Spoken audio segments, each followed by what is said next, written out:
C'est parti. On commence par la coupe partielle ou bien la coupe locale. C'est la même chose.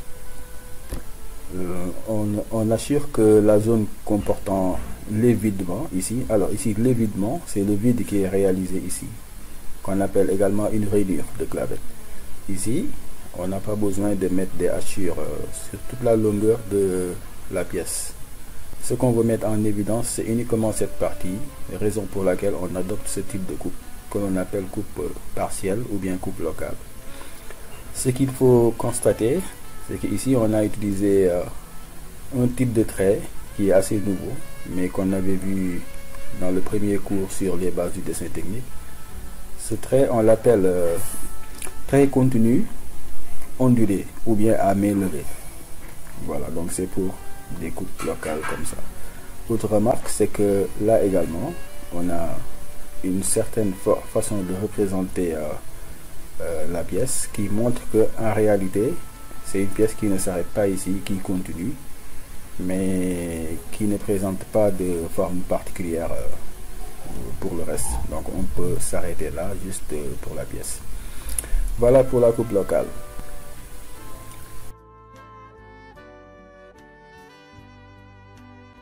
Coupe spéciale toujours. Cette fois-ci, on va voir le cas des ici, coupe brisée à plan parallèle. Alors, on va voir ce que ça donne sur cette animation. Voilà. On veut mettre en évidence ces différents trous que nous avons ici en utilisant plusieurs plans de coupe à la fois qui sont parallèles entre eux pour couper la pièce. Voilà, donc on coupe sur plusieurs plans différents. Les plans ici sont parallèles. Résultat, toute la partie jaune va être représentée avec des hachures tout à l'heure. Alors là, on retrace les différents plans de coupe. Ces trois plans là sont parallèles entre eux. On va mettre en évidence ce trou qu'on a ici, les trois qui sont là sur cette partie, et également à ce niveau on va mettre en évidence ce trou et celui-ci. Donc ça c'est le dessin des différents plans. Voilà, c'est le plan AA qui est ici, qui a cette direction là. Voilà pour le résultat. Ici on coupe le trou plus le lamage. Sur cet intervalle, on coupe les trois trous qu'on a ici, également là. Et partout où il y a de la matière, on représente par des hachures. Ici, ce plan qu'on a à ce niveau, il est dessiné juste en trait mixte fin, un trait d'axe ici et là. Voilà, pour représenter ce plan et celui-ci. Alors un détail, on veut montrer un détail ici, on l'agrandit à l'échelle 1,5 sur 1 pour montrer le détail de manière plus claire. Voilà, ça aussi c'est une façon de représenter une partie de la pièce. On le voit ici à nouveau avec une autre pièce, avec plusieurs plans qui sont parallèles entre eux pour montrer un certain nombre de détails. Résultat, si on enlève la première partie de la pièce, voilà ce que nous avons. On va observer à partir de là pour voir des parties hachurées. Si on regarde comme ça, en vue orthogonale, le résultat correspond avec ce dessin-là. Voilà. Ces mêmes plans sont encore représentés ici sur cette vue. Voilà le parcours. Et maintenant, résultat, on a toute la partie touchée par le plan de coupe qui est représentée avec des hachures ici. Voilà pour cet exemple. Un dernier exemple avec une autre pièce ici. Là c'est après la coupe avec des plans parallèles. Voilà la pièce coupée. Voilà, on regarde comme ça. Ce sont ces deux plans donc qui ont réalisé la coupe. Sur le dessin, représentation normalisée, un premier plan ici, ensuite un autre plan ici, les deux étant parallèles.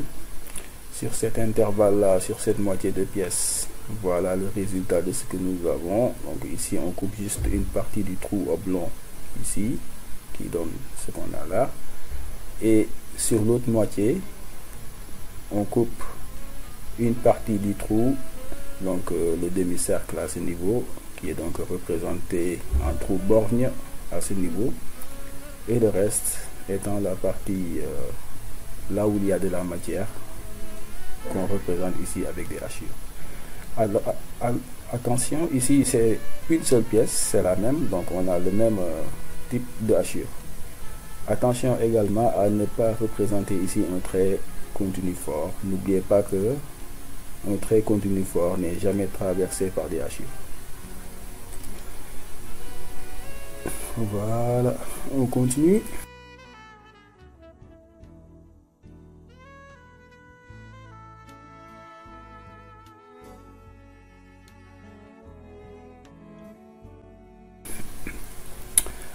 Coupe brisée toujours, mais cette fois-ci à plan séquent. À la différence du premier exemple, ici on voit que sur cette animation, nous avons un plan qui est oblique, qui est séquent à un autre plan ici. La coupe s'effectue de cette façon-là. Voilà, on enlève la partie dont on n'a pas besoin et on conserve l'autre partie. On voit que cette partie est rabattue sur le même plan que l'autre moitié, et là, ce qui donne au final ce résultat là, avec le trou qui est ici, l'autre qui est représenté là en très fort, parce que étant coupé. Et maintenant il nous reste juste à compléter par les hachures. Voilà pour les hachures. Donc coupe toute cette partie avec des hachures là, et l'autre partie représentée par des hachures. Ici on a une nervure, et sur cette coupe, la voici. Voilà, c'est une coupe transversale, c'est pas une coupe longitudinale, donc on peut mettre des hachures pour les nervures. Les nervures, on ne les hachure pas quand il s'agit de coupe suivant la longueur. Là, la coupe elle est transversale, c'est pas la même chose. Voilà pour les coupes brisées à plan séquent, ou bien plan oblique aussi. Parfois on l'appelle coupe brisée à plan oblique. On avance un peu. Voilà un autre exemple, la pièce entière sans la coupe. Ici on coupe avec deux plans qui sont séquents. On enlève la partie qui est ici, dont on n'a pas besoin. L'autre partie restante est là. Si on regarde comme ça, voilà ce qu'on doit représenter avec des hachures.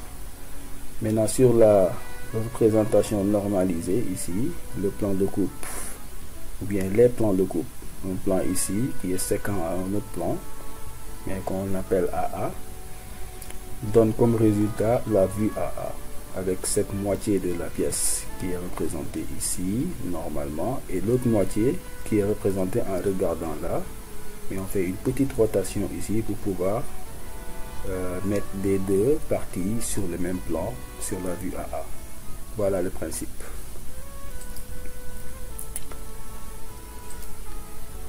Un autre exemple, un dernier, on a un plan FF ici et là qui va couper. Donc nous on va juste enlever cette partie, et maintenant ça donne une représentation comme ça en vue FF. Pourquoi? Parce que le plan de coupe a comme nom F ici et F là.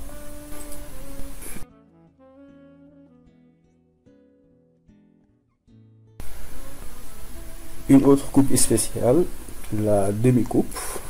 Voyons voir avec l'animation qu'est-ce que cela donne. On coupe juste la moitié de la pièce. Cette moitié est coupée, donc elle va être dessinée en coupe, et l'autre moitié elle ne l'est pas, elle va être représentée sans la coupe. Voilà, c'est pour ça qu'on l'appelle demi-coupe. Le dessin donne ce qu'on a ici. Un autre exemple, ici, là on coupe la moitié de la pièce. En réalité on coupe un quart de la pièce, et voilà, c'est ce qu'on a ici.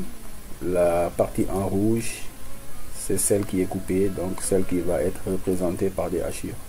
Ici sur le dessin, on dessine le plan sur toute la pièce, CC, mais on va considérer juste la coupe de cette partie qui va être représentée comme ça.